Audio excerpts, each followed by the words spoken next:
Maurice Etmingo, Olivier Martin, bonjour. Bonjour. Alors, on est là pour parler du second tour des municipales.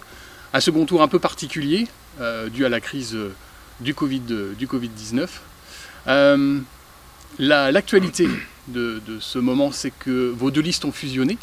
Et moi, j'aurais aimé savoir pourquoi vous avez fusionné avant ce second tour. Vas-y, Maurice. Eh bien, parce que nous avions un petit peu les mêmes idées dès le départ déjà. On avait un programme qui n'était pas identique, mais qui se rapprochait beaucoup. Et nous, notre vision, c'est Maran, rien d'autre. Donc, on a fusionné pour essayer de gagner les élections, bien sûr, mais surtout pour le bien de Maran. Parce que nous, on estime qu'il faut changer beaucoup de choses et qu'ayant à peu près les mêmes idées, eh bien, c'est bien de s'unir pour mettre nos forces en commun. Je rajouterais qu'on a deux valeurs communes là, qui permettent à nos équipes de bien travailler ensemble. Donc c'est l'esprit d'équipe et le respect des personnes. Et c'est deux choses qu'on souhaite mettre en avant et sur lesquelles on va bâtir notre projet.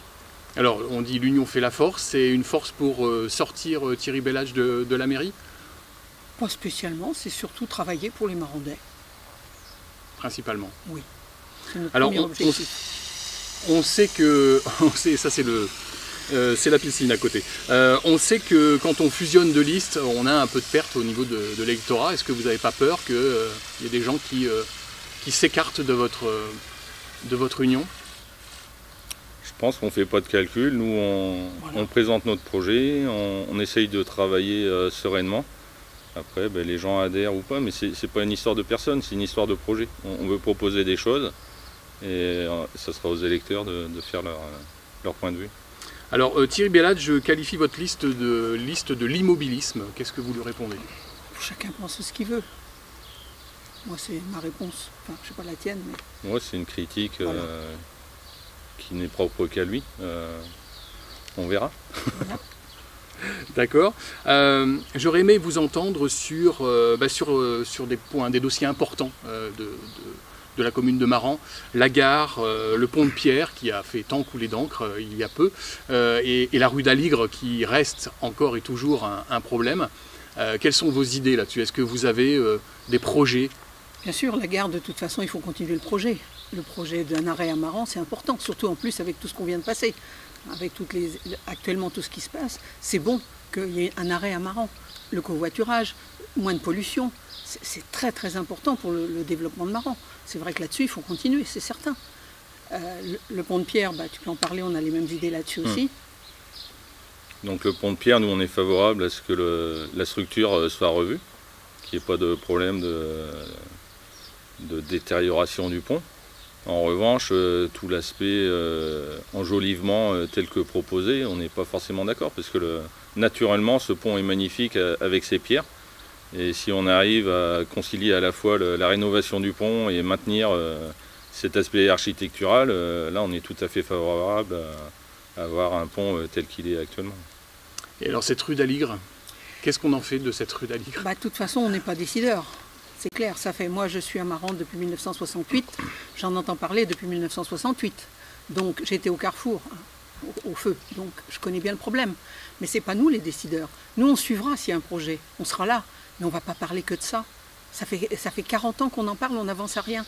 Il faut travailler, peut-être avec le département, pour essayer peut-être de l'embellir, de la rénover, en attendant qu'il y ait un vrai projet. Et ce jour-là, on sera là, on sera pour, bien sûr.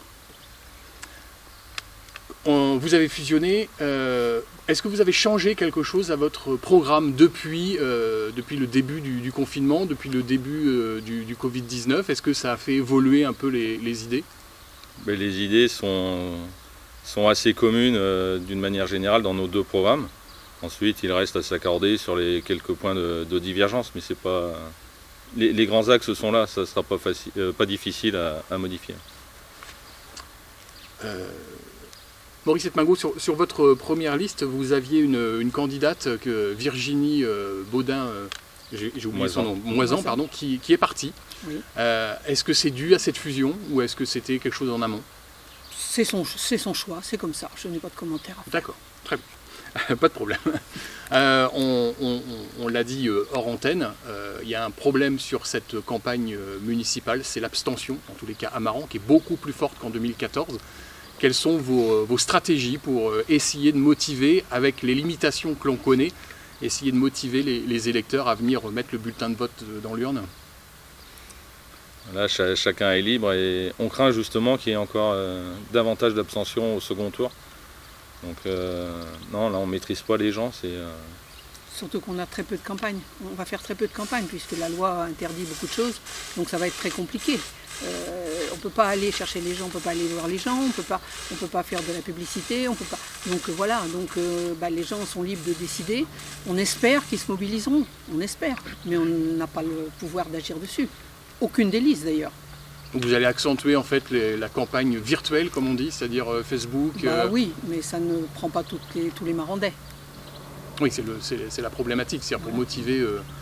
On le sait, nos seniors qui ne sont pas forcément connectés à Internet, ça va être plus difficile, donc aller les chercher. Non, pour nous, le plus important, c'est la campagne écrite, c'est les prospectus qui vont être reçus par chacun des Marandais.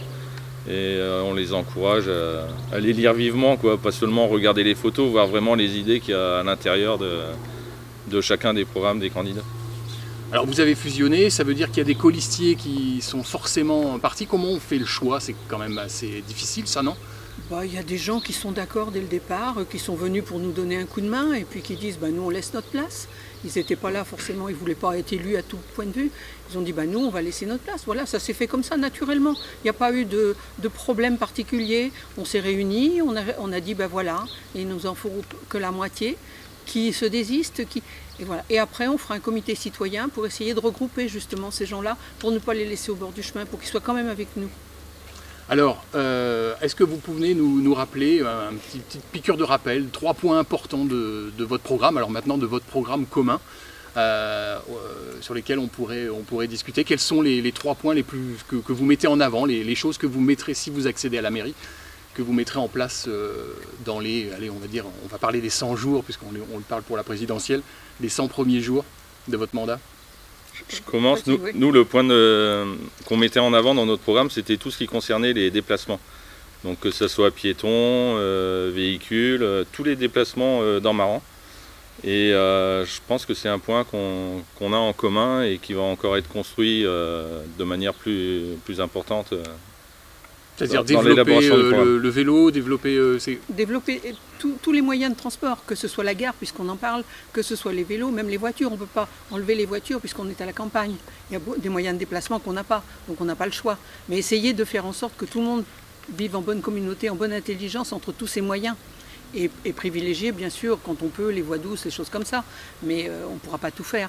Et surtout entretenir les rues, entretenir les chemins des agriculteurs qui en ont bien besoin, qui sont dans un état lamentable. Ça c'est important. Nos rues sont pas belles, sont abîmées. Donc nous, ce qu'on avait dit, notre première, c'était agir là-dessus, sur les chemins communaux, sur les rues. C'est important pour les Marandais et pour tous les Marandais, que ce soit ceux qui sont en pleine campagne que ceux qui sont en ville. Alors justement, ça pourrait contribuer à faire revenir les gens s'installer à Maran, puisqu'on sait que depuis plusieurs années, la population baisse à Maran. C'est un phénomène assez particulier puisque c'est quand même la première ville du territoire de la CDC Nice-Atlantique. Vous avez des points de... C'est l'objectif, c'est que les Marandais se sentent mieux à Maran. Et tous les problèmes de circulation, ça revient de manière récurrente et c'est vraiment un point sur lequel on veut appuyer. Et c'est vrai qu'aussi avoir de très bonnes relations avec la CDC, la communauté de communes est incontournable maintenant. Donc il faut qu'on travaille avec eux, qu'on soit en osmose avec eux pour pouvoir avancer dans nos projets importants. Puisque la commune de Maran n'est pas une commune riche, donc il faut des moyens, toujours. Donc je pense qu'avec la communauté de communes, si on travaille en bonne intelligence avec eux, on peut faire des choses aussi. Mais il faut toujours être en groupe, c'est pas tout seul qu'on y arrive. Donc là vous voyez qu'on ne va pas être immobile, et on va non seulement pas être immobile, mais travailler en équipe, et là je pense que c'est vraiment le point fort de notre équipe. Le second tour au mois de juin, c'est une bonne idée? Ou est-ce qu'il aurait fallu le faire plus tôt ou le faire plus tard? Si ça avait été possible plus tôt, ça aurait été mieux. Mais de toute façon, plus tard, après, ça risque d'être pire. Il y a beaucoup de maires qui sont élus. Ça arrêtait plein de choses. Les communautés de communes ne pouvaient pas travailler puisqu'il manque des maires. Ça aurait été je pense pas que ça aurait été une bonne chose d'attendre le mois de septembre-octobre. Je pense que là, ça aurait encore rabattu plus de cartes. Mais bon, on ne connaît pas l'avenir, on connaît pas. C'est comme ça, on fait avec ce qui s'est passé. Ouais, trop tôt, c'était dangereux par rapport à la pandémie. À la santé. Et trop tard, après, il faut quand même que l'économie soit relancée. Et les communes font partie des acteurs du territoire et c'est vraiment important de démarrer dès maintenant parce qu'il y a des entreprises qui souffrent actuellement et il faut vraiment en tenir compte. Donc votre liste est commune. Là, concrètement, dans les jours à venir, qu'est-ce que vous allez faire pour commencer véritablement la campagne, puisque là, c'est parti. Vous avez déposé votre liste hier, c'est ça? Hier matin. Hier matin à la préfecture. Quelles sont les premières actions que vous allez mettre en place pour aller chercher les électeurs? Ben là, on va peaufiner tous notre programme déjà. Notre programme et les moyens de diffusion. communication. Donc on va travailler ensemble et puis mettre ça en place très rapidement. On a formé un groupe de 27 qui va travailler pour mettre très rapidement sur Facebook, sur des choses comme ça, puisque pour l'instant on n'a pas droit à autre chose. Préparer notre programme pour que dès qu'il sera possible de l'envoyer avec les bulletins de vote, pouvoir l'envoyer, qu'il soit prêt. Et puis préparer des flyers si... On ne les imprimera pas bien sûr, mais si on a le droit, dès qu'on aura le droit, on pourra les diffuser, les porter dans les boîtes aux lettres, les choses comme ça. Mais ça on ne peut pas le juger, pour l'instant on attend de savoir. Alors votre fusion virtuellement vous place en tête du second tour par rapport à messieurs Baudin et Belladj. Vous y croyez? C'est-à-dire qu'on sait que voilà, à vos deux listes, vous avez à peu près un petit peu plus de 45% des voix au premier tour. Est-ce que vous vous dites on va faire la même chose pour le second? Enfin moi je ne me dis pas qu'on va faire la même chose, je me dis que j'y crois. Si j'y crois pas, j'y vais pas. J'y crois qu'on va gagner, c'est sûr. On avait les mêmes idées, on a les mêmes programmes. Bon, après, chacun avait ses petites sensibilités, ce qui est normal. Mais là, maintenant qu'on a fait une fusion, eh bien, on va travailler ensemble pour arriver à gagner. Voilà, on n'est pas là pour perdre. Si on se dit qu'on va perdre, on n'y va pas. Voilà. Après, les électeurs choisiront. Pas nous qui déciderons. On arrive plus fort, on s'est groupé, voilà. On a progressé tous ensemble, collectivement. Et on est prêt à accéder à la mairie. On est prêt. Très bien, merci beaucoup. Merci. Je vous en prie.